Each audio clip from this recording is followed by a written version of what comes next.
fucking nerds. Who wants a shot at the champ? They bring the heat. Francis Ngannou is the hardest puncher in the history of fighting. They bring the knowledge. If you think this fight is going 5 rounds, you are out of your mind. They bring you the picks. The dog is getting it done in this one. We deliver every single week. We're bringing the heat, ladies and gentlemen. The money line. Don't miss it on the MMA Experts channel each week. The Money Line. We are live talking UFC 303. I am AJ, joined as always by my guy Mike Finch. What's going on, bro?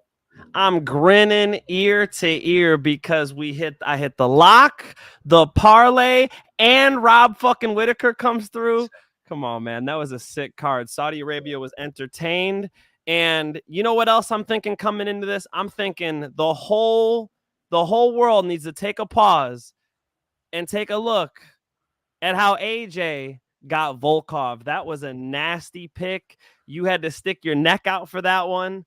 I know the haters are strong in this game that we do, AJ, and that Volkov pick was tremendous. So congratulations. Thank you, bro. Thank you. I appreciate the due respect on the Volkov call, and big respect to you calling Rob Whitaker, which, it seemed like everybody was going Ikram, me included. We fell into that Dagestan hype. So we're going to review last week. We'll talk about some of the key fights, and then we'll get into the breakdown.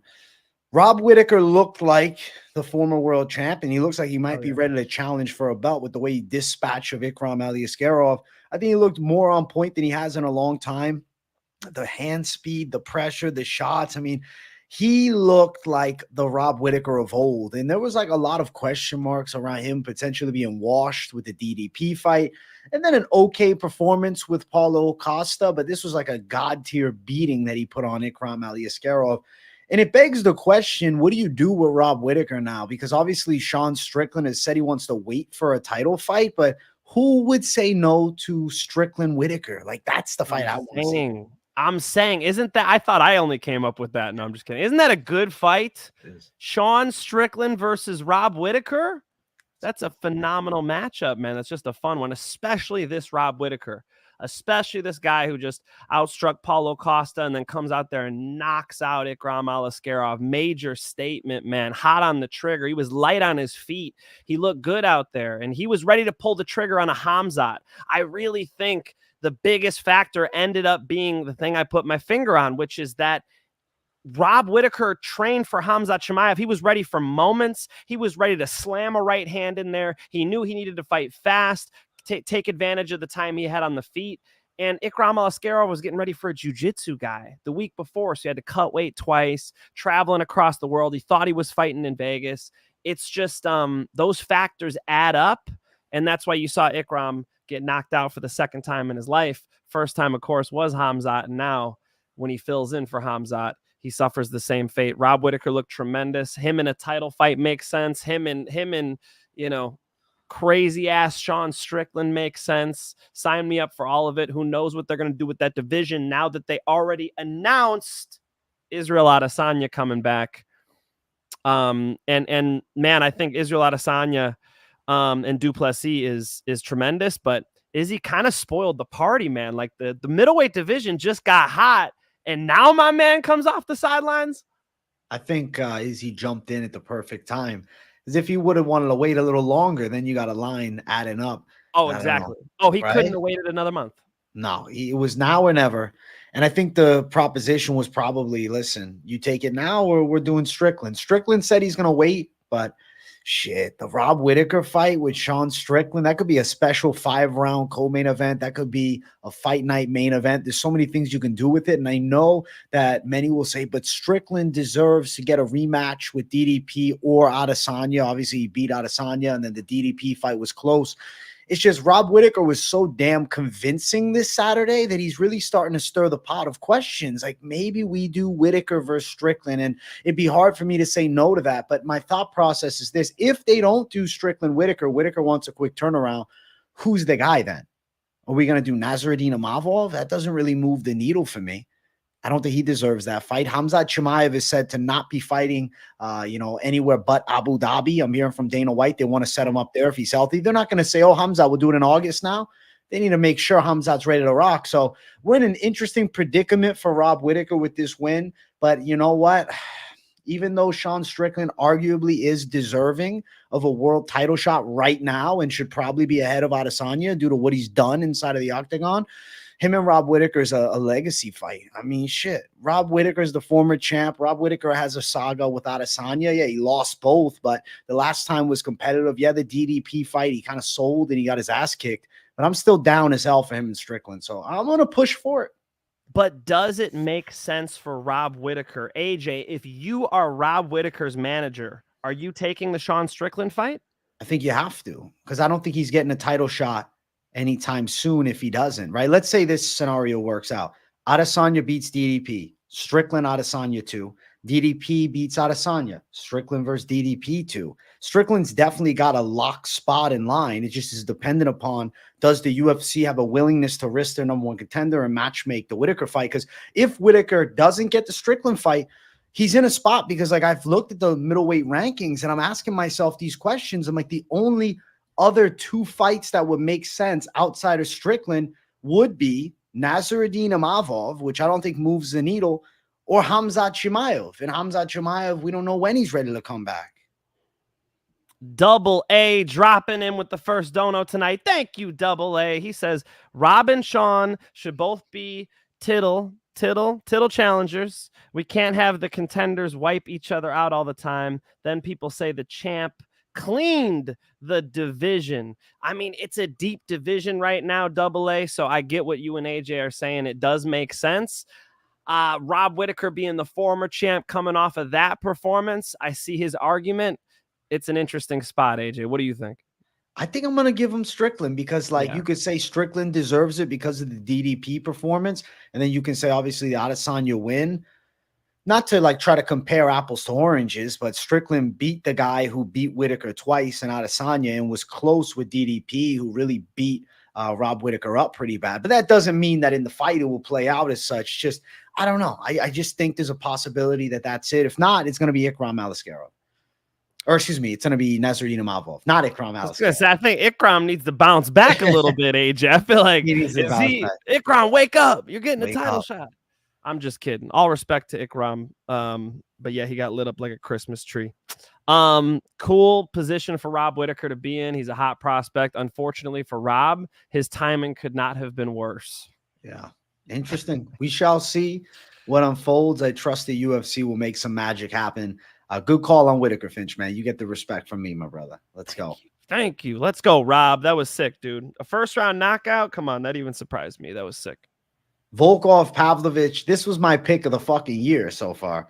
I have Volkov to win against all odds. And I said, if he survives the first round, he's got this fight in the bag. And it actually went better than I anticipated. In the first round, he was outstriking Pavlovich. He beat Pavlovich up for 3 rounds, and he gave him a kickboxing lesson. It was, to me, the culmination of Volkov's hard work in the game. Like, he has finally found his flow. And I really think that Volkov is better than he's ever been before. Now, people will say, oh, maybe the Pavlovich in hindsight was a good stylistic matchup. Sure, you could say that. But I think Volkov performed to his true potential here. Yeah. And I have to say, I think Volkov-Ciryl Gane 2 is a rematch that I'm interested in, regardless of maybe a slightly uneventful first fight where, obviously Ciryl Gane was able to outpoint him and win a technical decision. That rematch is kind of sitting on the table to me and kind of drawing me in because I'm thinking to myself, okay, if we don't do Volkov versus Ciryl Gane, they're going to give it to Jailton Almeida. Does Almeida deserve a Ciryl Gane fight over Volkov getting the rematch with Almeida 2 fights ago losing badly to Curtis Blades and beating Romanov? And not to say Romanov win doesn't count, but what does that really mean? Volkov exposed Romanov a long while ago before he fought Jailton Almeida with ease. So I don't know. Volkov's in a good position, I think, to get a big fight. Maybe they end up doing Volkov versus Jailton, but I like the rematch. Volkov looked tremendous. He really was just settled and comfortable. And you could see, I think, that they've trained together before because Pavlovich had a sense of urgency to try to close the distance, and he kept running into everything. I mean, he was putting pressure on Volkov, and Volkov was just teeing him up, not going 100% on anything, not winging crazy shots, just landing. He was very proficient with his kickboxing. He is a big dude, AJ. Seeing Pavlovich try to close that distance, just a reminder how hard it is to get to Volkov. He's way up there on another floor. Tom Aspinall is going to beat all these guys. Yeah, Cyril Gane is interesting. Curtis Blades is interesting. Volkov has got those ahead of him in the rankings. I don't know how you go matchmaker hat on Volkov right now, because are they doing John Jones and Tom Aspinall? Is that real? No, they're doing Stipe, but in a perfect world, Volkov fights Stipe. To be honest, that's more fair, I think. Stipe comes back and has to take on a top contender. I would pick Volkov over Stipe now. Same. Yeah. The Stipe versus John Jones fight doesn't make sense because Stipe hasn't fought in over 3 years, bro. Yeah. Stipe's been out for a long time. Volkov's on fire. Tom Aspinall's incredible. Cyril Gane's an athlete and a half. I know John Jones ran through him, so that kind of ends that argument. But there are some fights in the division that are much more dangerous than Stipe Miocic right now. Yeah, agreed. We shall see what they do, but nonetheless, Volkov striking from the outside, calmness, and his ability to avoid Pavlovich's power was fucking impressive, man. So that made my fucking day. All right, so shout out Volkov, man, and I'm taking my W with that one and riding it for the rest of the year, man. Let's fucking go. Congratulations, because it was a sick pick. Thanks, bro. Fight before Finchman and I both locked down Kelvin Gastelum this week. There was some weight issues. He decided, listen, I'm a middleweight. Let's do it at 85. And you know what? That helped him win. Well, I was worried that he was injured. You know, when you hear somebody's going to miss weight that big, you're like, did you hear what D-Rod was saying? I did. D-Rod was like, how bad was his camp? Shit like that, right? So I think D-Rod went in there with the wrong mindset, maybe, just based on what he was saying. He fought his fight, but it couldn't stop the fact that Kelvin was better at boxing than him. It couldn't stop the fact that Kelvin could pressure him and he would have to move around. He couldn't hold his ground. It couldn't stop the fact that Kelvin could take him down, like we talked about. So Kelvin, I went with the lock and in the parlay. He had to win for me. Thank you, Gaslam. Let's go. KG looked good, man. The lock for the Finch and I coming through beautifully last week. Fight before, Shara Bullet Magomedov versus Antonio Tricoli. I'm going to ask you a serious question. Somebody's flying their cars right down the road. Holy shit, Finch, they're speeding on you. Magomedov, was he exposed a little bit here? Or is Tricoli just a tricky fight? Yeah, 100%. I didn't know I thought I was the only one who saw that. You saw that too? Yeah. Yeah, man. Yeah, I can't, the fence grab, dude. That was what saved him. Like, who knows how that fight goes if Tricoli's on with that jiu-jitsu. Was that the craziest fence grab of all time? That was the fence grab to keep him up. And that's really a point deduction if most fucking refs are there. Mark Goddard, what the fuck are you doing? Right. That was like he was being dragged away and grabbed the fence and redirected their bodies back towards the fence. Like, that wasn't a fence grab. He almost pulled that fence down. He almost took the cage down in Saudi Arabia because he needed to set something up in his garage. You know what I'm saying? He almost took the fucking screws out. My man ripped that fence. So that affected the fight, and that was a clear point deduction. For what reason would you not take a point? Right. If you can take a point deduction for a fence grab, that was it. That was crazy. And you know what? He won by knockout, so yeah, it is what it is. But dude, there was one in the prelims where our favorite guy who fucking he gave me recipes in the Bellator bus. He's skinny and Herzog? Not that big. Jason Herzog had a fence grab that he disciplined. I don't remember if he took the point away. This one, he didn't even stop the action. AJ, that was nuts. That was bad. Double A, though, he's good. Double A with an Adono. Thank you for 199. Hot take: Blades beats Tom easily. That's a fucking burning hot take. That's steaming hot. I don't know. Whoa, Double A. That's double crazy. Double A. Tom Aspinall is going to hit him with the 1. He's going to hit him with the 2. He's going to hit him with the 3. He's going to hit him with the hips if he wants to come grapple. If he does want to come grapple, Tom Aspinall's got a nice grappling game. So better at submission grappling. And I don't have to tell you who's better at striking. So, and we love Curtis Blades around here. Curtis Blades has been on the show. We got to go Tom Aspinall, AA. You're crazy for that one, but thank you for the $2. Thank you. Magomedov exposed a little bit, though. Bo Nickel call out, bro. That's a hard fight for him. Bo Nickel can wrestle. I like anybody it, that can wrestle is a trouble. And Bo's down. Bo hit him back. He's like, let's go. Yeah, his takedown defense is goofy. What is this one leg? It's like BJ Penn 2006 shit. Like he's got the shin across the leg. It reminds me of BJ Penn. BJ just did it the other way, where he would block knees like that on one foot. And you'd be like, if you didn't have the balance of a fucking, what has great balance? Give me an animal that has great balance. Circus freak, the guys that walk the tightropes. Exactly. If you didn't have the balance of a tightrope walker, you would go down from this. So he puts his shin the other way, and it's very bizarre. He's going to need to clean that up because Bo Nickel's going to hit a dump single, like it was high school. I mean, Bo Nickel's going to do what they call in the wrestling room, running the pipe. He's going to run the pipe and put Shara Bullet on his ass.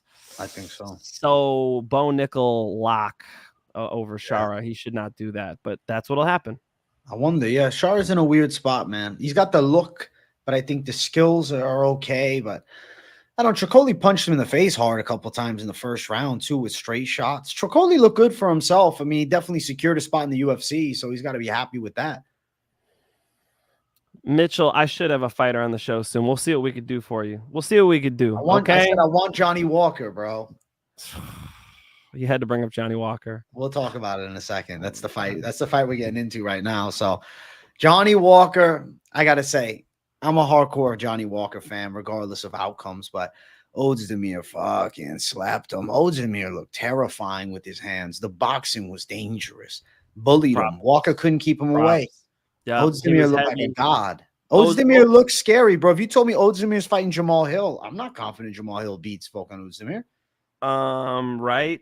I mean, that's I don't know about that one, but Ozdemir fought his best fight.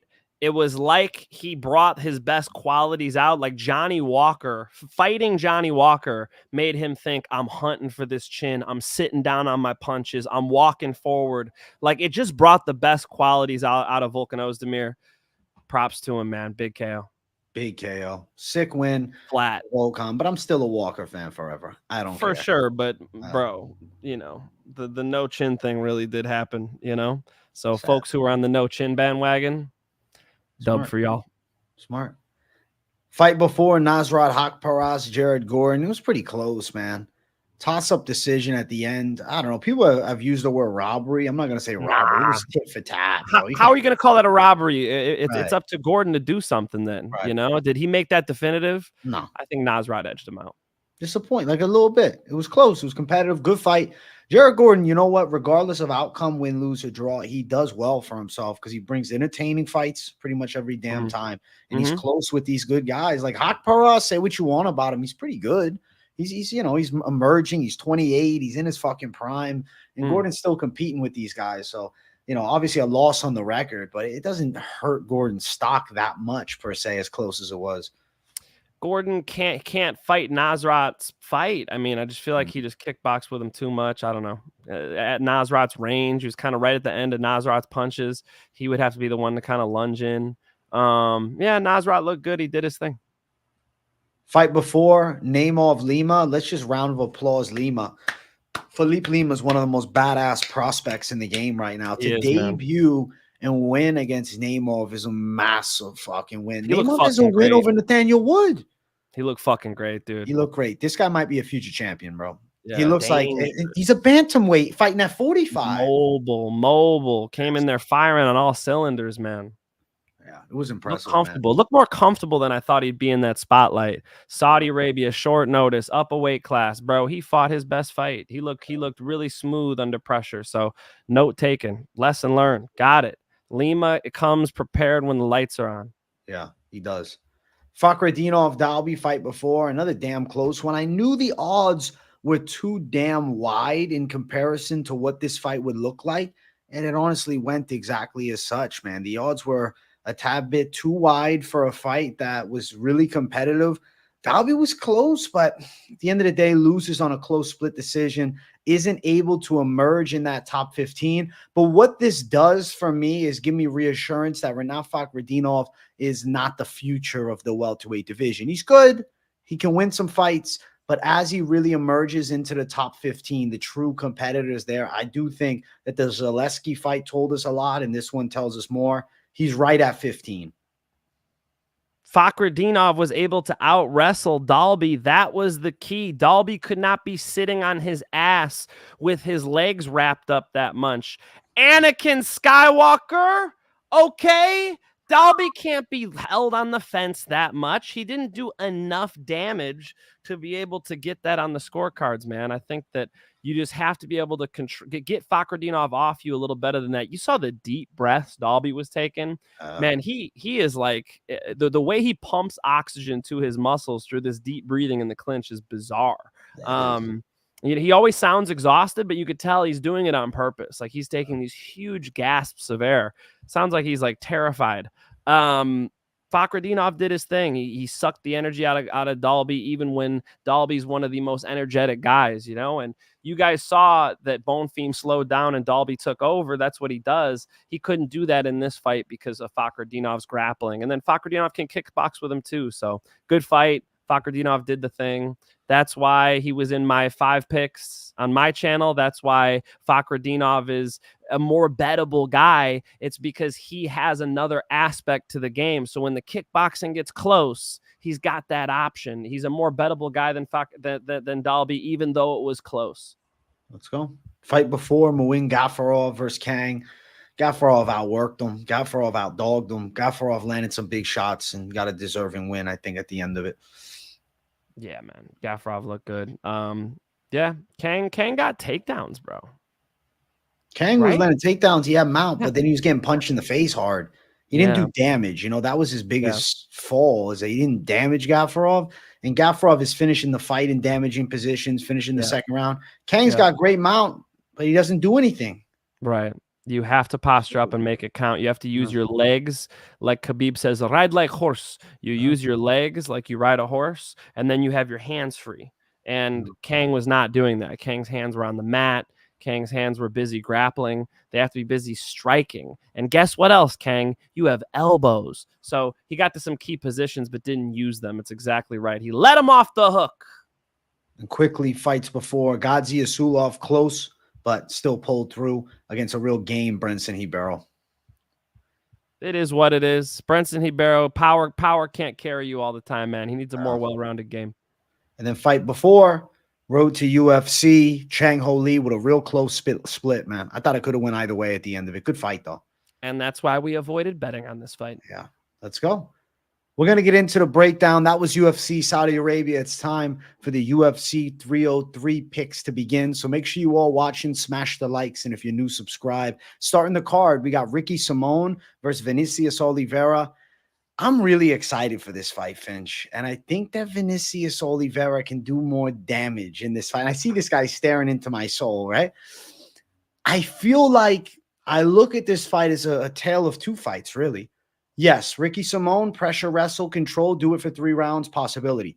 But Vinicius Oliveira has knockout power in his hands. He's got knees as well. Obviously, a flying knee knockout last time, but even knees up the center could be a factor. And he is active on trying to get up to his feet from the bottom and seems to have a very strong dog in him. He doesn't fucking break. The lock dog is real. I think Vinicius Oliveira is going to end up knocking Ricky Simón out. I am not thinking this is an easy task. And this is definitely a very hard fight. But for a second UFC fight, taking on Ricky Simón and the willingness to take it, I think they recognize they have something with him. Stinging power is real. Simon's boxing is okay, but I can see him getting clipped, man. And then I can see him getting kneed in the face. Oliveira on his back. Yes, Simón can smother from top, but I have a hard time seeing Simón finishing him from top. So I'm going to go with Vinicius Oliveira as a dog. I think he's pulling through. Lock dog KO. Damn, he gets the Volkov dog. He starts this card off with a dog. AJ is biting. Okay. look, man, he's dangerous, but this is too quick for him. Ricky Simón is a powerful grappler. I believe in Ricky Simón's top game. I do think he could potentially finish a guy who is a finisher. He could finish a guy who's got that dog in him, who's going to make a mistake. I think that throwing those knees is going to get him taken down. I think, him letting strikes go the way he does is going to make this fight happen quicker. And I think the strong grappler is the guy to go with in a chaotic fight. Give me Ricky Simón with the experience. He's seen dangerous strikers. He's dealt with it before. And Oliveira's got a bright future, but he's coming up too quickly. I'm going Ricky Simón. I'm not really surprised by that call, and I understand the take. I don't think, I don't think it's a bad call to go the other way. It's just not like I'm saying Oliveira, this is the only way it plays out. I just think he can do damage. I don't know. I got some faith in the prospect landing some bombs. But respect to Ricky Simón. He's been in there with some killers. He's 3-2 in his last 5 in the loss to Mario Batista, lost to Song Yadong. Those are high-level guys to go out there and fight. And you could say, damn, Oliveira was losing a sopage. Fair points for sure. I guess I just got a feeling about danger in this fight. So I'm going with Mr. Danger himself with Oliveira. Now, as far as the odds, Oliveira is an underdog as expected at plus 180, where Ricky Simón is minus 210, the favorite. As far as this fight going a certain way, Finch, I'll assume you think Oliveira can smother him for a decision. Yeah, we'll go with points, but bro, I don't think it's crazy that he strangles them or gets a back mount and just drops some punches. So money lining Ricky Simón is what I'm looking at, but you could say decision. Decision win for Ricky Simón is plus 180.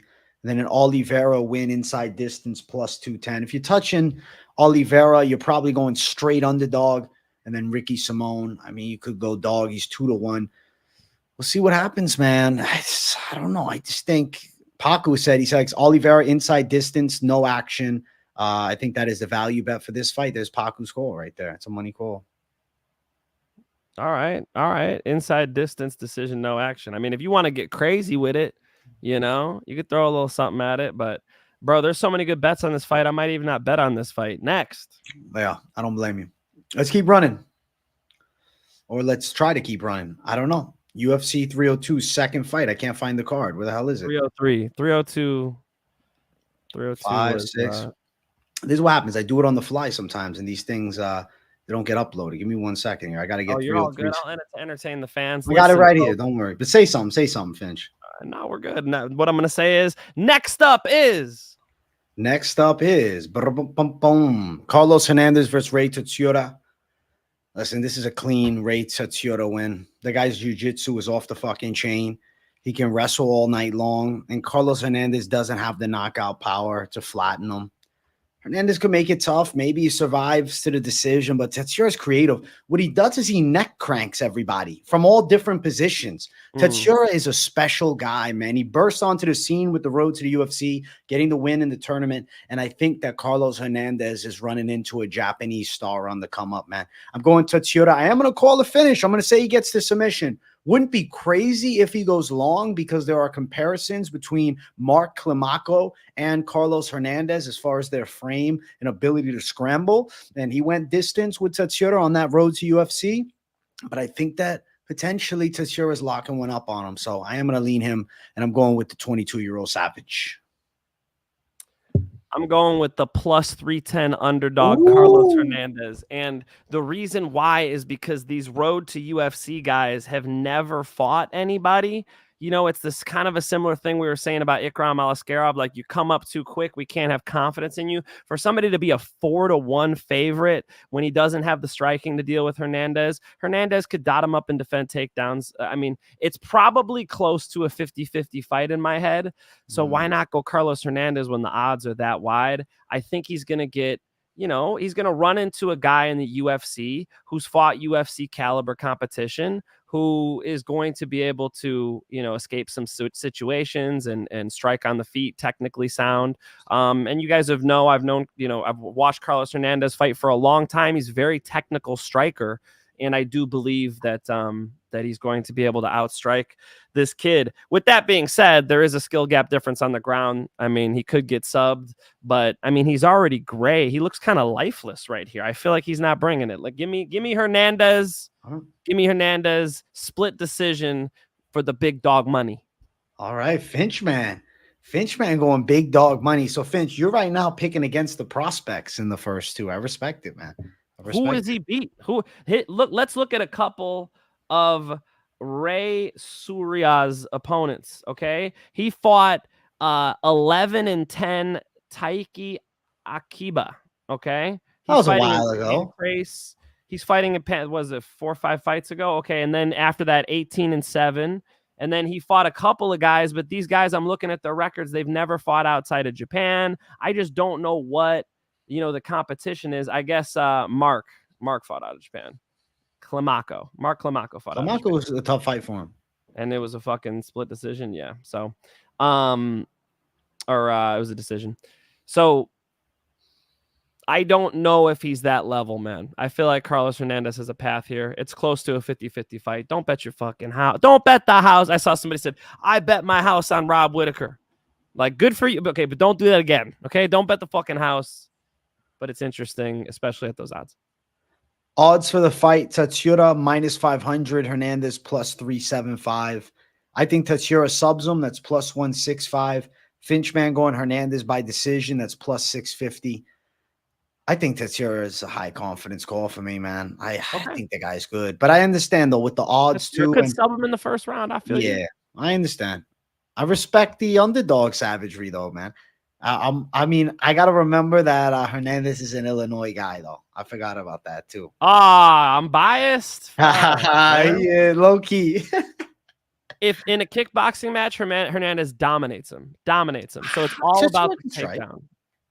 I think Tsuruya's quick, man. He's got good speed, special speed, even on the ground, but in the striking. I like his game a lot, man. AJ's pissed. All right, AJ. I'm told.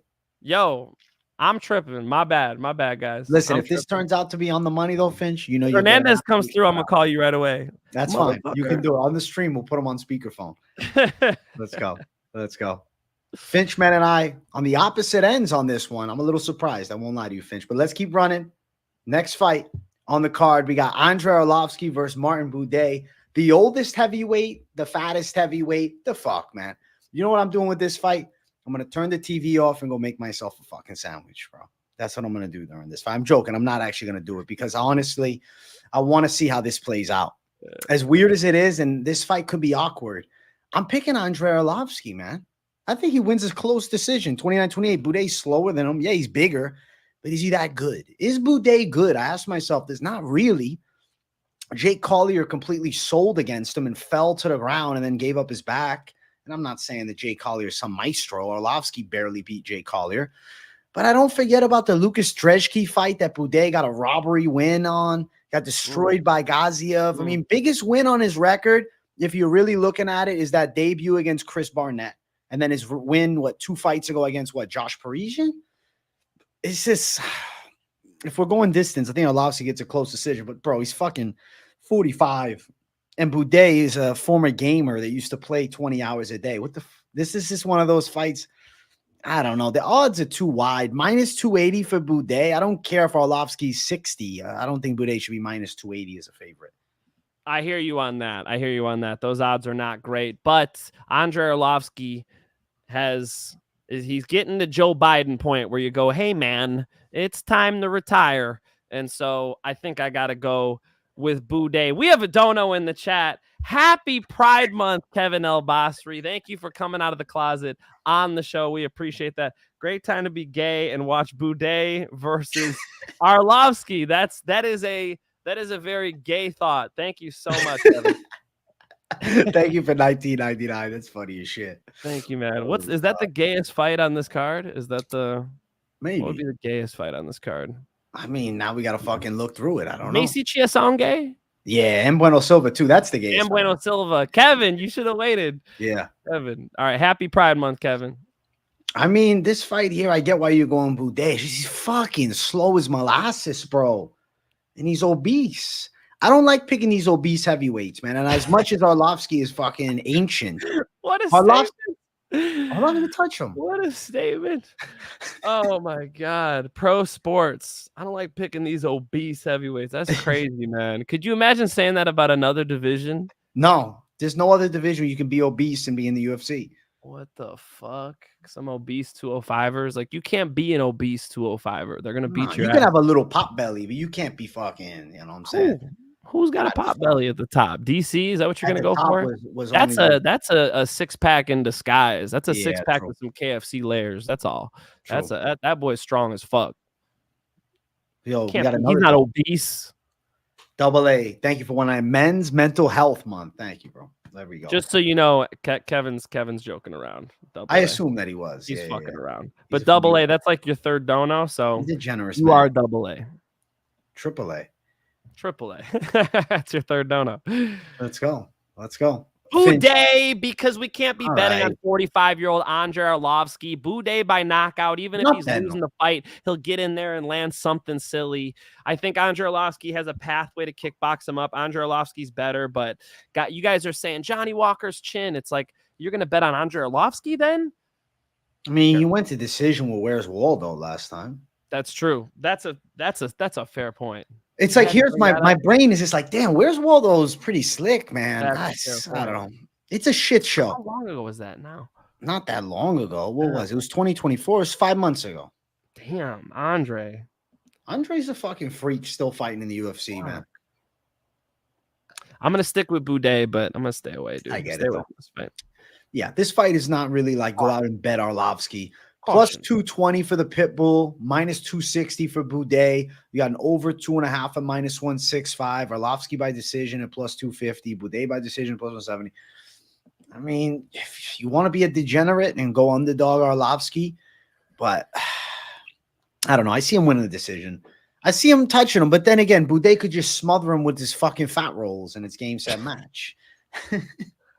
Yo, fat boys, AJ is coming for y'all. AJ is not playing around today. If you got something hanging over the waistline, AJ's not playing with you. Listen, if you're fat, it's in the UFC is different. I can fucking say it about a pro athlete, for fuck's sake. All right, fair. Thank you, Larry, for 1 month of membership. Pereira, Lopes, locks for real, betting the rent on them. Good luck on the fucking rent. Don't bet your rent. Larry, stop. Larry, don't bet the rent. That's your mother from the other room. That's funny as fuck. All right, let's keep running up. Next fight on the card, we have Michelle Waterson-Gomez versus Jillian Robertson. I'm going with Michelle Waterson-Gomez to win a decision, bro. I think so. She's got good takedown defense historically. She's light on her feet. She's quick. And my question is, who the fuck is Jillian Robertson beating? Polyana Viana? Tabitha Ritchie beat her. And let me say something. I think Tabitha Ritchie's a little overrated, bro. I think Tabitha Ritchie gets a lot of hype and praise, whatever. But Ritchie's last fight, now I got to tune into who Ritchie last time fight. Ritchie fought last time against Tisha Pennington. I thought she lost the fight. She could have lost the decision. I feel like Michelle Waterson-Gomez, she's faster. If she's upright, she can win. And she went long with Carla Esparza and got taken down, one time against her? I know she's 38. But Jillian Robertson's wins don't stand out. Agapova, Pierre Rodriguez, Viana versus, the side of Waterson-Gomez, whose losses are to the elite of the division. Marina Rodriguez twice. Lemos, Pinheiro, who's pretty good. Esparza, Andrzejczyk, Doug Rose, years ago, Tisha Pennington. Like, you think she's losing 5 in a row? I'm saying those are losses. We're talking about her losing fights. What do I think? I think that Jillian Robertson is the more primed woman who's going to be able to dominate if she gets it to her element, as to where in Michelle Waterson-Gomez's element, she's going to be able to throw like side kicks and kind of, keep it close. She'll stay ahead on the feet. But 2 takedowns and I think Robertson should dominate her. That being said, her takedown defense is good on the fence, good mid-cage. She pulls out a single legs well. I mean, she does good things. So that's why I'm not going to bet on this fight. But, Jillian Robertson's interesting to me. I do think that she could potentially finish the fight from the top position. I just think with Michelle Waterson-Gomez, I guess historically, I think of the game. I think of even the fight against Pinheiro a year ago. She almost won, man. She looked good. She finished strong. She won the 3rd round for sure. So I don't know. I just think Robertson's takedown offense could get stifled. And if she's forced into striking, Waterson-Gomez is tough. We went from obese professional athletes to admiring losses. I know, yes. Tarzan. We are on the prelims though, so this is it, man. Listen, it's just how it goes sometimes. I'm taking Waterson-Gomez on the decision. It is what it is. I like it. AJ, I don't know if we've ever disagreed so much about a card, but I'm having fun. This is fun. Me too. Some of these are up in the air, you know? So I like it. I'm not sure, but I do think Jillian Robertson's closer to her prime and is going to dominate if she gets a single takedown. That's fair. I respect that call, man. I respect the call. Fuck it, man. I guess maybe I'm delirious for this card. Plus 155 Waterson. Robertson is minus 180. My delirium works sometimes though. Yo, you're fucking. You picked Volkov, bro. You just walked in here nuts swanging. That's all. Yeah, that's it. Nuts are swanging. It is what it is, bro. Give me fucking Waterson for a close decision upset.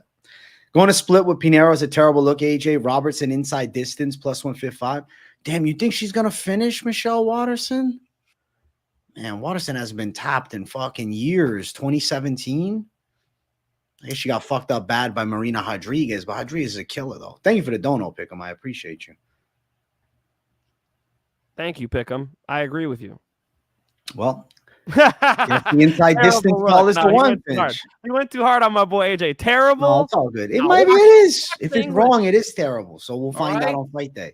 I had somebody calling me stupid on my channel because I picked Kelvin Gastelum. You wash your fucking mouth. All right. All right. I had a guy say, Rob Whittaker, what was it? It was the top comment. Rob Whittaker is the fans pick, I see. Holy shit. Fans pick? Motherfucker. I've been training since I was a child. I've watched every UFC fight ever. What else do I gotta do? So it's the Finch pick. Everybody chill the fuck out. All right. Terrible. Be nice to my guy, AJ. I know Pickham's the man. I'm just joking around. Pickham's a good man. Let's run to the next fight. We got Payton Talbott versus Giannis Ghemmouri. Bro, I'm going Giannis Ghemmouri at this point. I'm joking. I'm totally fucking around. I'm not delusional, for fuck's sake. Payton Talbott should knock him out. He should touch him up with fast hands, clip him with some straights. I mean, this should be easy, man. The creepy-looking Ghemmouri ain't beating Payton Talbott, bro. Payton Talbott, he should win. The most lopsided fight on the card. Ghemmouri's going to dominate Talbott. I'm joking. Talbott should put him away in the first round. Talbot should knock him out in the first, This Ghemmouri guy's not very mobile either. That's something I noticed is that he's kind of flat. He kind of stands in front of you. It's going to be target practice for Payton Talbott, dude. Yeah, this is a smash match. I mean, look at the odds. Minus 1,700 now I'm seeing for fucking Talbot. Ghemmouri plus 900. This is a lock. Talbot by KO is minus 245. He's probably getting the KO. It's juiced up, but yeah. That's a little wide. Yeah. I think the bookies are onto it. So, for what? Over? Bet on it for what? Over 1.5 or under 1.5? Under. Plus 105. That's interesting. Yeah. I think Talbot's going to dust him. This is a squash match, man. This is the Talbot showcase. And I think this fight could be on the main card. Kevin, you should have saved the gay $20 dono for Payton Talbott. Have you seen those videos of him dressed in women's clothing, dancing with dudes? No, I haven't seen that. You never seen that shit? No.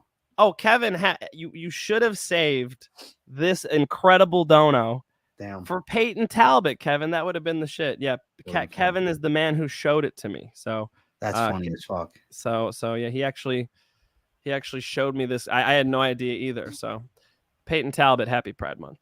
Let's go. Payton Talbot for the win, obviously. Let's keep running. Next fight on the card, Charles Jourdain versus Gene Silva. I'm going with Silva to win. I think he can hurt Charles Jourdain with big punches. I think if they grapple, he's going to be the physically stronger guy. Jourdain's got nasty kicks and he's got quick movement, but I feel like he can't keep Silva off of him, and he's going to have to dance on him for 3 rounds with Silva, who's a good pressure fighter who swings a lot of power into his shots, and I see him connecting with shots over the top. And then if they go to the ground, I think Silva physically can handle him. Jourdain's got slick submission attempts for sure, though, but he's not an ace with jiu-jitsu. He's got decent jits. And he's training out of fighting nerds, Silva. I got a lot of faith that the grappling skills are going to hold up, man. I'm going with Silva to pull it off in this one. Fuck, bro. Am I picking against AJ again? No way. That's not shocking, though, with this Crazy. fight. This is crazy. Fuck, I don't know. I was just thinking Charles because Charles might be able to catch him with something big. You know, Charles loves that shit. He always wants you to run into some fucking flying something. And I feel like him being the longer guy, he'll be able to keep Silva at the end of his shots. His jiu-jitsu black belt should hold up too. I mean, what is Gene Silva gonna, ragdoll him? I don't know. I think I'm gonna go Charles Jourdain, but I totally understand Gene Silva. If you got Gene Silva and you're shocked by what I'm saying, go ahead. I ain't stopping you. No bet. But Charles Jourdain was what my gut said, and that's what I'll stick with.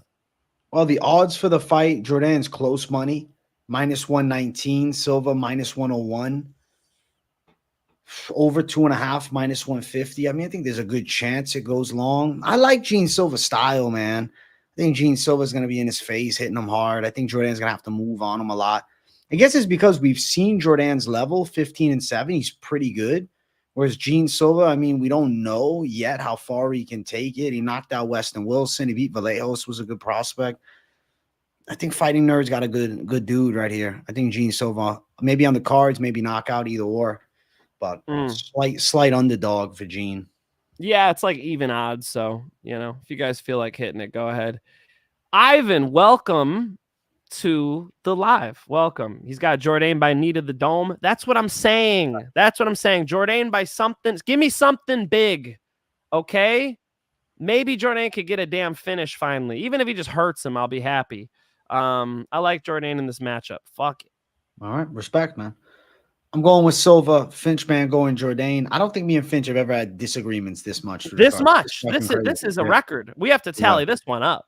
Yeah, this is nuts, man. We'll definitely have a lot to talk about. Let's go. Let's keep running. Next fight, Andre Fili versus Cub Swanson. I'm going with Touchy Fili. Cub. I think Touchy Fili wins the decision, man. I think it's competitive. I mean, Swanson's fast. I wouldn't lay it all down on Andre Fili. Swanson's got hands on him. But I think Fili's smooth, too. Fili's the younger guy with the reach edge. Meanwhile, I picked Arlovski, so we're talking younger guys. What the fuck? It's heavyweight. Yeah. No, but that was a fair point about Andre not getting knocked out by Waldo. I wasn't thinking that. I was thinking him and they're a big ass Buday. Like, oh man, I can't trust him.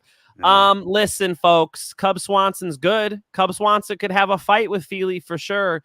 But Fili's durable. I mean, he's such a veteran now. I think he finally found, at least he's performing to his full potential. The timing's right for Fili. Cub Swanson, the timing's not. So give me Fili. If this happened a couple years ago, you might pick Cub. Yeah. All love to Cub. He runs the gym down the street. But I got to pick with my brain, not my heart. And my brain's telling me Fili could get a potential finish. I like that call. Fili could catch him with some straights. Fili's quick. I mean, Fili had that big loss to Dan Ige, but fight before he flattened Lucas Almeida. And we got to shout out Culture Combat MMA at Finster. Tatsura trains with Tatsuru Tyra, and then at his home gym, Preister. Heard his grappling was just as good, if not better. Tyra beat him. First of all, it's at Mike Finch. Could it get easier for you guys? I know the Finster. It's cool. Cool. I have a list of nicknames. I should add that one in there. The Finster is pretty good. However, it's literally at Mike Finch for you folks. Okay. Secondly, trains with Tatsuru Taira. Okay. I've trained with, you ready for the list? I'm not going to do that to you. You know what I mean? They're not them. He's going to need to get to those positions on the ground against Carlos Hernandez. I didn't want to come out here and defend Carlos Hernandez. Carlos Hernandez might get subbed in the first round. I am not ready to have egg on my fucking face. Okay. I'm not out here defending Carlos Hernandez. I said I'm not betting on him. Okay. But fair enough. I'm glad you guys are confident in your road to UFC unproven prospects. We'll see if you get lucky and you're right. Let's go. Finch, man. You didn't realize you were going to get steamed for that. Hernandez. Rewind time. I'm sorry. I'll pick against the fucking Illinois guy. All right. Holy shit. Just picked against my neighbor. Is that enough for you guys? Holy shit. That's funny. Wow. Thanks for that. Let's look at the odds. Fili's minus 258. He's a big favorite. Swanson plus 218. Swanson's good, but he's 40, man. That's why I got to go Fili. Even though I like Cub a lot, his skills are good. It's just he's trading wins and losses. It was the win over Dawodu, but that was a toss-up decision. Jonathan Martinez, who was bantamweight, his legs got destroyed. He beat Darren Elkins. He looked sick in that fight. I thought he could have retired after that win. And then Giga Chikadze lost before. He beat up Daniel Pineda. So, I mean, there's decent wins for him. And both guys, like in the trade-in wins or losses zone at this point, on paper, Cub Swanson's due for a loss and Fili's due for a win. So, you know, I think it's just the timing's right. I think Fili's dangerous enough to actually get a finish here. Yeah, I think it's possible, man. We're going with touchy Fili. We're riding with him. Let's jump to the featured prelim of the night. We got Joe Pyfer versus Marc-Andre Barriault. I got Joe Pyfer all day. I'm not jumping off the Joe Pyfer train just yet. Finch, if you call fucking Barriault, I'm walking off the set. Barriault's got better cardio, and Joe Pyfer just struggled with cardio, AJ. Barriault has a high output, and Joe Pyfer is, a bomber. He's a bomber, but there's a pathway for Barriault. Is there not a pathway? He's got a high output, high cardio. He has a pathway. Joe Pyfer should be able to put him down. And the reason why is because there's a power difference. Okay? Power. Joe Pyfer has hands of stone, and Marc-Andre Barriault's hands are like squeaky toys for your dog, So that difference is extraordinary and will matter. And another thing that will matter is because Marc-Andre Barriault has a high output, he will get punched in the face. He's not extremely evasive, right? So Joe Pyfer, knockout. Joe Pyfer, knockout is my official call, too. I feel pretty confident that he wins, man. His hands are good. I see him with the better boxing than Barriault. I'm not writing him off because he lost to Hermanson. He still did good early with Hermanson. Barriault's tricky. He gave Chris Curtis a tough fight. He's a good scrapper. He knows how to bang for sure, man. But I think that Pyfer could hurt him with shots. And then you look at Barriault's wins. I mean, Eric Anders' W is okay. The Julian Marquez fight, say what you want, but Julian Marquez had a good first round on him. Julian Marquez touched him a lot in that first round. And if Pyfer's landing those same type of shots, you're not standing up to it. So I do think Joe Pyfer gets back on track here. He's young. He's 27. And he's got a speed advantage for sure and the striking power, too.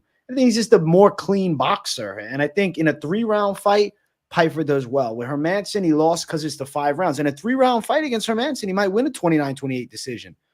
This is a good 3-round fight for him. Joe Pyfer should win. And I think he can get a knockout here. We've seen Barriault put out once against Chidi. But, I mean, pretty durable guy historically. Could end up going late. But I think Pyfer for the win either way. Pyfer lock. Yeah, Pyfer lock. Odds for the fight, Pyfer is what, minus 250 at best, but I'm seeing upwards of minus 285 for body bags. And then Pyfer to win, KO is plus 200. The over 2.5 is actually plus 100. I mean, I think Pyfer is a good parlay piece, man. I think Pyfer, I'm not going to spoil anything, but you think Pyfer with a couple other confident picks could create something magical. We'll get there. We'll get there. We'll get there. I haven't even taken my trousers off yet. Let's go. Listen, well, keep them on, my friend. Keep them on. It's a Christopher Hitchens quote for the one person out of the 8,000 people who are going to listen to this might get that. That's shout out to the Hitchens fans. Let's go. Let's jump to it. Our main card opener. If you guys haven't yet, make sure you smash the likes. And if you're new, subscribe. We got Ian Garry versus Michael Venom Page. So when this fight was first announced, I was on the Michael Venom Page train. But some time has passed, and I said, man, I think Ian Garry can hurt Venom Page.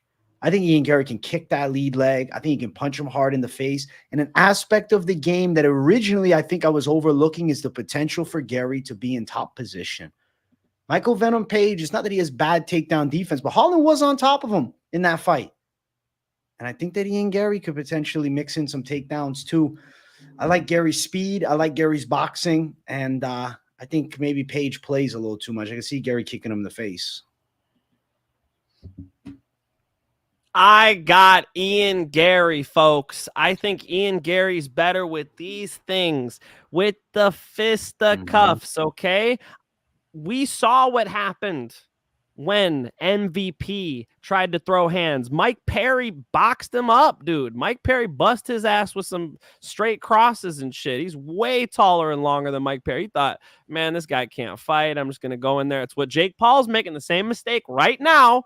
They look at the tape. They're like, man, this guy he ain't that good. And then Jake sparred him. He's like, they're not that good. Yeah, but when you fight Mike Perry, you're getting cracked. And so we saw the limits to Page's hands in that fight very clearly. And going back to mixed martial arts, I mean, you've seen Lima be able to put him in an awkward spot and knock him out. I was cage side for that one. Woo! That was crazy. I feel like Ian Garry's going to beat him up a little bit. And Michael Venom Page could shut down a fight really well. So that's why I'm big on this thing going over. I do believe this goes over 1.5, 2.5 rounds, however you want to put it. I think this goes to a decision because MVP is going to refuse to get into big exchanges with Ian Garry. And Ian Garry is going to, I think, have to resort to landing some solid kicks and sort of winning rounds against MVP. I don't think MVP wants to bang. With that being said, I've got Ian Garry decision. Close money too. -135 Garry, Page +114. Over 2.5 is -220, and a Garry decision at +185. I like Ian Garry to win a decision too, man. I think he pulls through. I feel like it's the time now for Garry. I see him punching Page in the face. Like, Page is a good karate-esque point fighter, but Ian Garry's a really good striker too. He's nasty with it. And I think, people will kind of judge him from the Jeff Neal fight, but Neal has such a different style, right? Neal has the boxing thread in that fight, whereas Michael Venom Page's hands are okay. He's not a good boxer, man. He's got good straights, you could say, and he's got good timing on shots, but he's a point karate style that's very awkward to take against, right? To fight against. But I think Venom Page is going to struggle with the young Ian Garry. This fight will suck. I see what you're saying. I get it, right? That they're going to play tag a little bit. Your streams would get more views if AJ and Mike did streams shirtless. First of all, did you miss when I went topless with the Adam Boric fight? He was talking about being in shape. I don't know what he was talking about, but the top came off. You expect me to take my shirt off for no dono? Have you ever been to a strip club? Be a gentleman, EXO. And I thought I saw another one here. MVP. A lot of people got MVP, and people are saying that MVP is going to be good. Listen, what crazy knockout, right? What? They're like, he's due for another highlight reel. Who'd he highlight? Who are these guys? These guys that MVP was beating up in Bellator are not Ian Garry level. You guys are going to see Ian Garry. Ian Garry. Finch and I both going Ian Garry to start the main card. And I think we're both on to something good. Let's keep running our next fight. We got the ladies going after it. Mayra Bueno Silva versus Macy Chiasson. I argue we replaced this fight on the main card with Payton Talbott. But it is what it is. Yeah. So initially I was like, well, Chiasson has that physicality edge. She's a lot taller and longer, but she's sloppy though, man. She's shooting sloppy takedowns. She's gonna leave her neck out. Bueno Silva almost choked out Raquel a couple times, and I'm gonna go Bueno Silva by submission, man. Chiasson made this tough because she just looked good. I want to go Mayra Bueno Silva too. She's too good at submission grappling. I could see her like arm barring Chiasson or choking her. But against Pani Kianzad and Irene Aldana, I don't know. Macy Chiasson looked decent. We got to go with Mayra Bueno Silva. Let's say she does get a hold of her. She just can't stand on the outside and kickbox. As long as she doesn't fight immobile, she'll win. She's got to be somewhat of a threat, close the distance, get one of those clinches where she looks like she's going to schoolyard, like, I'm your bully, give me your lunch money, right? As soon as she grabs her in close like that, I think it's all Mayra Bueno Silva from there. Chiasson is big and strong and good on the outside, but Bueno Silva is going to have everything else. Give me Bueno Silva submission. Bueno Silva submission is my call too.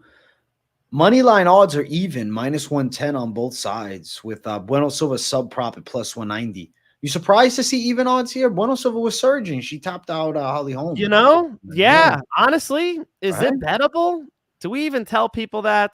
How could I put? I don't know. Is Chiasson going to kickbox her? Should I be concerned?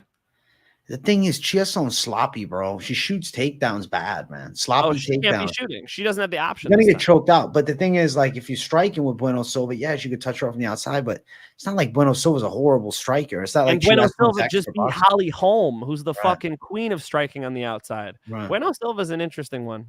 Yeah, I think Bueno Silva wins, man. We're both going Bueno Silva here, and I think that's a fair call. Let's keep running, my man. Let's jump to our next fight. It's the featured bout of the night. We got Anthony Lionheart Smith versus Roman Dolidze. I'm going with Anthony Smith over Roman Dolidze. I've never been a huge Dolidze at light heavyweight believer. I think that he's better at middleweight because he has that physicality advantage on guys and he swings hard.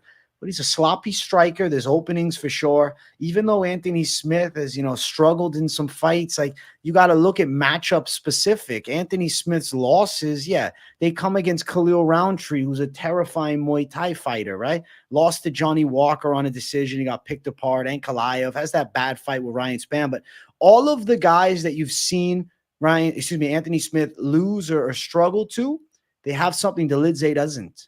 And that's slick stand-up. Potential knockout ability. Dolidze, you could say, oh, he kind of hits hard, but he wings such sloppy-ass bombs. And Lionheart Smith's got good jiu-jitsu too, man. So I think Anthony Smith can finish him. I think Anthony Smith could knock him out because potentially surprise him with a submission too, man. And I'm going with Lionheart Smith to win this one. Man, he's coming off of that big W against Petrino, because it's not like the performance blew me away. Like, okay, he jumped a guillotine, but yeah, the beating Petrino, what was he, 3-1 dog, 4-1 dog, coming out there against this explosive kid and finding a way. That's impressive to me. So I'm going Roman Dolidze. Look, man, me and AJ are going to disagree a lot on this card. Look, man, I hope you have a crazy pick in the main event. Roman Dolidze is extremely powerful. And he went all rounds with Marvin Vettori. He went all rounds in his last one against why is the name? Imavov, of course. Fucking Imavov, who just won a fucking main event and looked good. So against Cannonier, who's good striker. So I think that Dolidze is maybe being a little overlooked right now. We're not giving him enough credit. He's a little sloppy, but like is Lionheart some technical master. And on the ground, I think Dolidze is powerful enough, good enough submission grappler to be able to deal with a Lionheart Smith. He's not the type to just have a guillotine jumped and tap quick like Petrino. I got Dolidze, dude. I think Dolidze can deal with him anywhere the fight goes. Damn, son. All right. I respect the call. I guess I just think Dolidze got rocked real bad in that Imavov first round. He almost went out early in the fight. Imavov, I would take all day against Anthony Smith. All day. Fair. All fucking day. Don't tell me you wouldn't. I mean, it's just different weight classes, bro. Light heavyweight Imavov, Smith. I don't. Maybe. Probably. Especially after the Cannonier fight. I think that Roman Dolidze is just in his prime more than Anthony Smith. Is that fair? Because Anthony Smith's coming off of this big victory. I don't know. I think this is as shiny, as sparkly, as wow, we're impressed by him as we're going to get from Anthony Smith. I think that's the best performance he's going to have. I think it's downhill from here. How about that fucking take? I respect it. Dolidze has the best jiu-jitsu in MMA. His K-guard transition to back take was nasty. AJ, are you familiar with K-guard, where he's getting into these leg entanglements where the opponent's going to pull out of essentially what's the beginning of a leg lock, and then Dolidze does the hamstring slicer. People want to call it a calf slicer. They're not slicing the calf. The hamstring slicer, you can do ground and pound from that position. Dolidze is nasty on the ground. Kevin, AJ's over here saying that Anthony Smith is going to deal with him on the ground. Kevin just gave me more confidence. No, I believe in Dolidze's grappling, especially because he's a big, strong dude, too. He's not going to get bullied. He's not tapping a no quick guillotine. We're going Dolidze.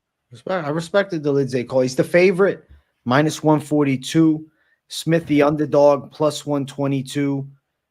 You think Dolidze gets a decision or finishes him?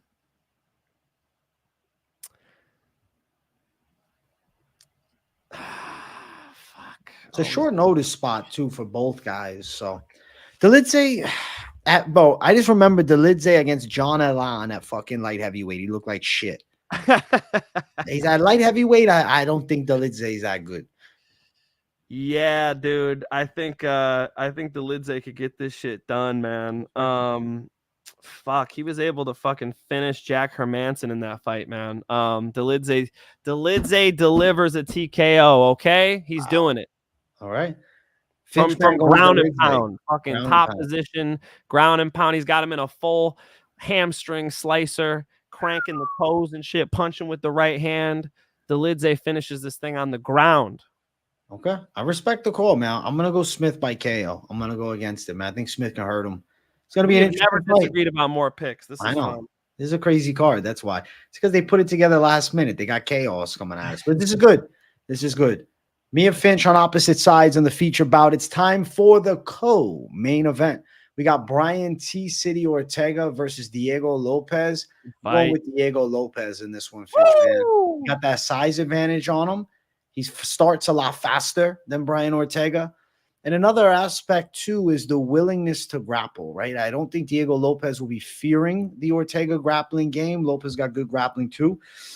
I think Lopes is more powerful in the stand-up. I think Lopes can finish him, man.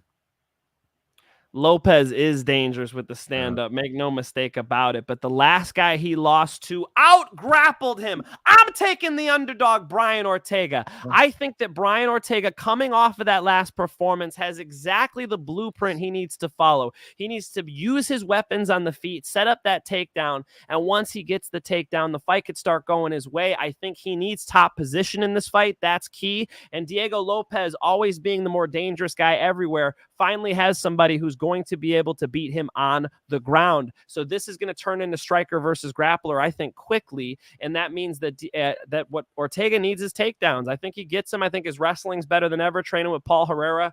Make no mistake, Diego Lopes is crazy dangerous, and he is on fire. Fire. My man lit up Sadiq Youssef, okay? I picked that one, by the way. You picked that one? I went Lopes. We got that one. This is a step up, dude. It is. T-City's a real step up, and for Diego Lopes to be the favorite now, like, I don't know. I think they're wilding out. I'm gonna go with the vet. I'm gonna go with Ortega. I think Ortega could put something together here, get to top position. Bro, how cool would an Ortega strangle be if he could get this thing over with? If he can get a finish over the finisher, because that's been a theme tonight. It's like when you've got a guy who brings finishes, they can also get finished, you know. And Diego Lopes, being as explosive as he is, I could see him getting into a bad place with a talented grappler, a seasoned vet in MMA now, like a Brian T. City Ortega. It's dangerous on the feet. Diego Lopes could win this fight. You won't see this in the parlays, but I got the underdog, Brian Ortega. I respect the underdog call. I guess I just say this, man. Ortega in that first round with Yair got fucked up. He got fucked up. He was getting rocked. So I think with Lopes starting fast, Lopes throwing hard, Lopes connecting big, maybe even a willingness to follow Ortega to the ground. I don't know. I think Lopes is a special breed, man. We'll find out. Obviously, Ortega's losses are only to, you know, the best of the best former champs. If you count an interim belt, you know, with Yair and then avenging the loss. I'm going with Diego. Go, Diego, go. Go, Diego, go.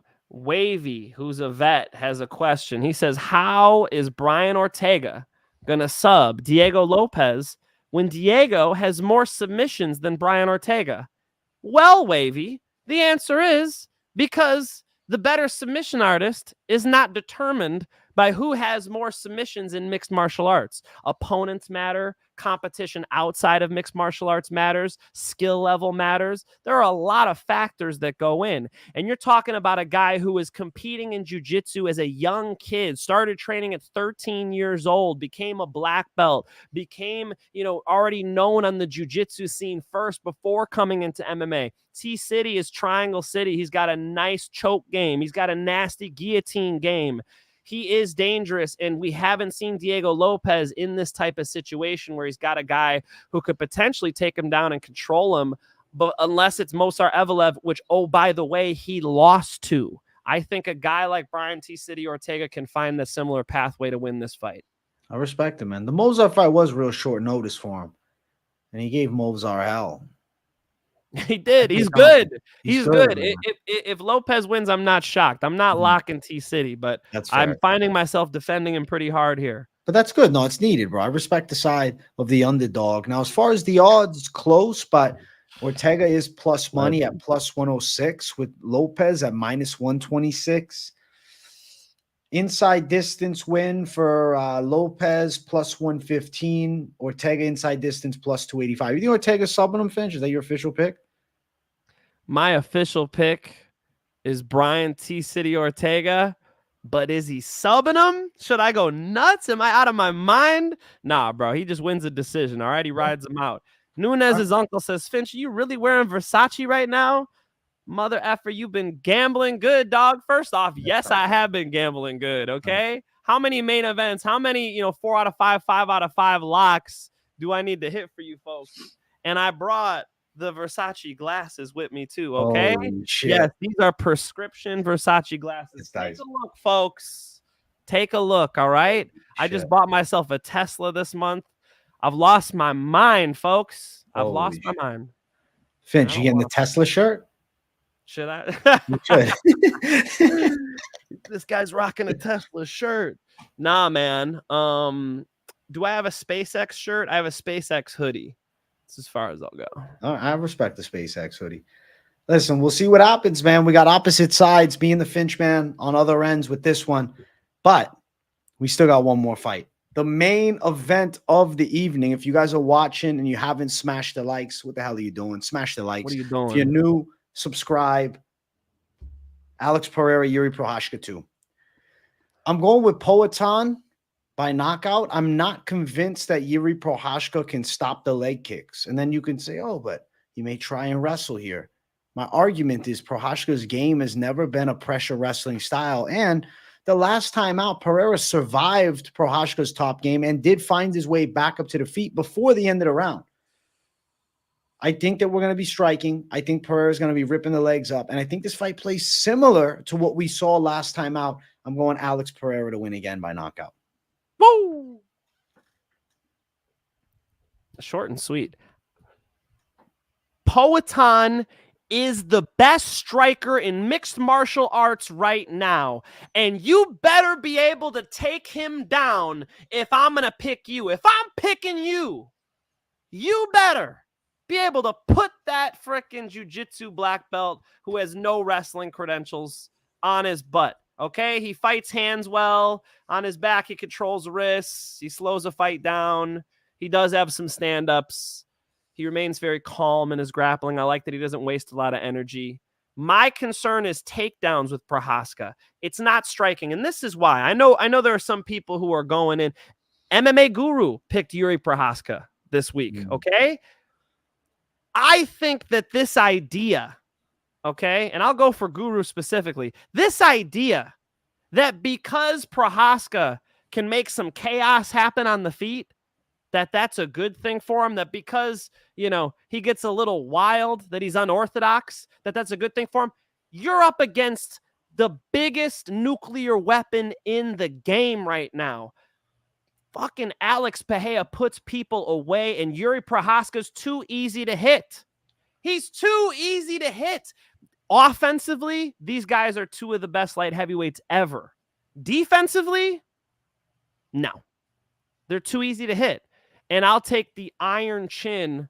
I saw the Adesanya fight, yes. I'll take the iron chin of Payton over somebody who he already knocked out in Yuri Prochazka. Yes, I know that was a competitive fight, but the power means something. It makes a difference when you could put somebody out.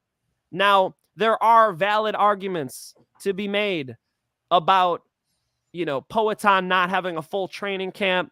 He's out doing famous guy shit, not really training that hard. That's legit. Those things are true. And if he was up against a wrestler, I'd be concerned. But he's up against a guy who's going to come right at him striking, and that walks right into his game. Payton knockout. Yeah, I think Payton knockout. The hook is going to find home. The leg kicks are there. Even Prochazka last time, he was struggling with Rakic early in the fight. he was getting ripped up to the legs a little bit, outstruck from the outside. Sure, he's a dog. He pressures, he cracks him, he puts him out. Rakic is not Alex Pereira. There's a different level with the stand-up, and I think this fight does play out similar to last time. We're going with Alex Pereira. We're doubling up. KO win for Poatan. He's minus 150 as the favorite. Yuri Prochazka plus 130 as the underdog. Pereira by knockout at minus 120. Finch, man, any bets appealing? You like the money line of Pereira? You like KO? Oh, my God. You got to like KO because Prochazka's style, man. Prochazka doesn't point fight.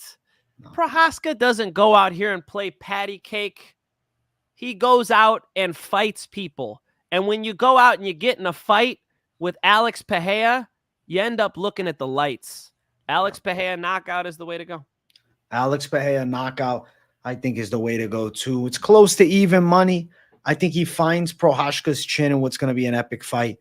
I'm damn excited for this main event, bro. This short notice main event got put together. Magnificent, because without McGregor, we got an even doper card, to be honest.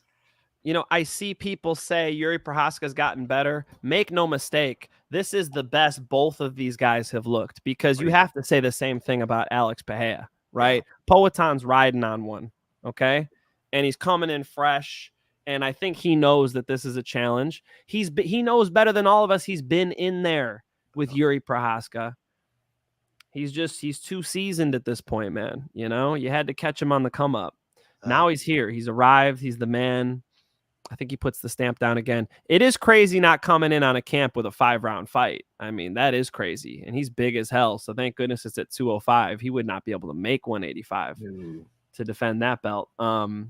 So yeah, with those factors said, that's just more reason to like it.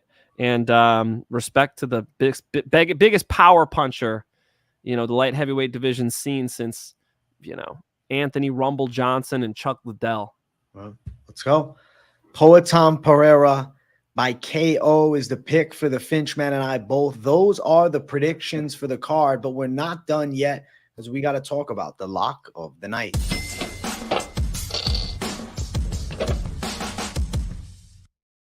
UFC 303 lock of the night brought to you by Hit and Move. Finchman, where the gloves at? Oh my God, I got the bag right here. Here's Hit and Move. They just came out with headgear. Do you want the headgear? Would you hate headgear? Everything. You want gloves? The whole setup. I'm waiting for it. At least the gloves. You want the gloves? Okay. I want to start hitting the bag with the gloves. Because I'd be interested to see you box in the headgear. Do you spar anymore? Did I just out you? In 9 months. 9 months. Jesus. I've been out of the game, bro. AJ, I don't go a week without sparring. I'm retarded. Listen, you're not retarded, man. I'm freaking no, it's hard to hit me. I gotta be honest. You got good movement. I see the videos. I gotta be honest. I'm mobile. You're slick. I'm slick. I don't take many. I MVP these guys. All right, you might be bored, but it is what it is. I like Hit and Move a lot. You guys could check out their brand new headgear. Use promo code Moneyline. Promo code Moneyline. Check them out. Finchman, what is the lock? The lock of the fucking night is obviously Payton Talbott, but I can't give you that. It's got crazy odds. Who cares? Everybody knows that. Everybody knows it's Payton Talbott.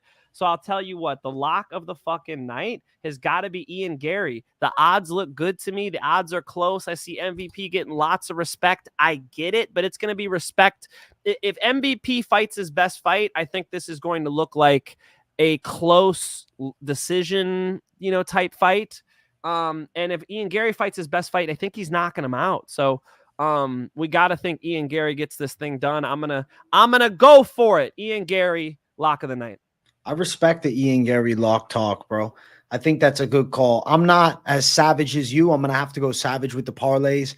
I gotta go body bags, Pyfer, man. That jumped out the page to me as something that you can put in a parlay that's got some value to it. I think you go Pyfer and something. We'll talk about the parlays, but I think Pyfer's going to do his thing. I think Pyfer's going to box up Barriault. I don't see Barriault the guy that takes out Pyfer. Don't jump off the fucking train because he lost to Jack Hermanson in a 5-round fight, and this is a 3-round fight. Pyfer's got the goods, man. I'm going with Pyfer. But I like the Ian Garry call. I'm picking Garry too. I like him. He's a good money line. He's a good money line. The odds look nice to me, and that's one of my favorites on the card. I have a few. So You guys will see what the parlay is, but we had to throw Ian Garry out there. It's one of the favorite picks. I mean, it's hard to pick a clean one when really what I'm thinking about is making like 5 different bets on this card. And you know, if one fails me, the other 4 won't. You dig? Yeah. Let's go. Listen, we got to jump to the parlay section. All the competition that try to compete, stand back, watch the bomb drop. Parlay time. Open up your wallets and let's bet on some fist fights. Yeah, it's parlay time. The sun went down an hour ago, but I got sunglasses on tonight. Yeah, I got to take Joe fucking Pyfer, and I think he's getting a knockout. AJ's on it. Marc-Andre Barriault has a weapon, and his weapon is his heart, his cardiovascular system, okay? But I think Joe Pyfer's too damn powerful. We're doubling him up with Andre Fili. Andre Fili should be passing through Cub Swanson.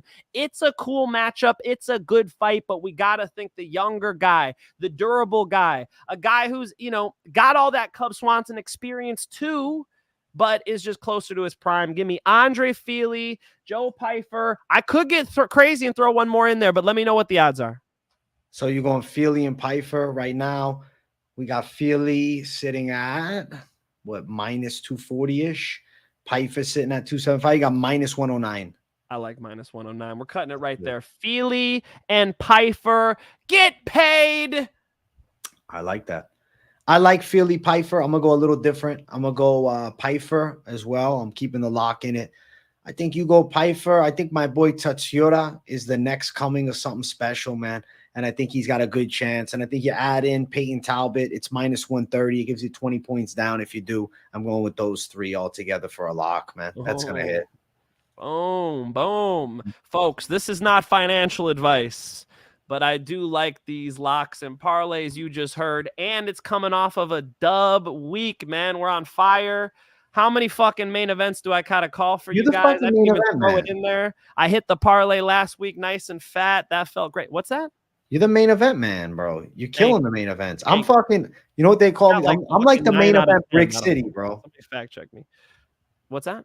I've been main event Brick City, but it's all right because this week I'm with you. We're gonna lock it up. I got your back though. That's why we host this fucking show together, folks. Check in on Moneyline. All right. I eat up AJ's other content too. Thanks, my man. Thank you. Listen, Finchman's got other content coming after this. He's got his live stream that he's doing. I just linked up his channel in the live chat. So make sure you guys click there, sub to Finch. He's got his most confident picks. He's dropping his 5 locks. I'm excited to check it out and tune in. So make sure you guys jump there. How long? 20 minutes probably? Less than that, folks. I'll see you soon.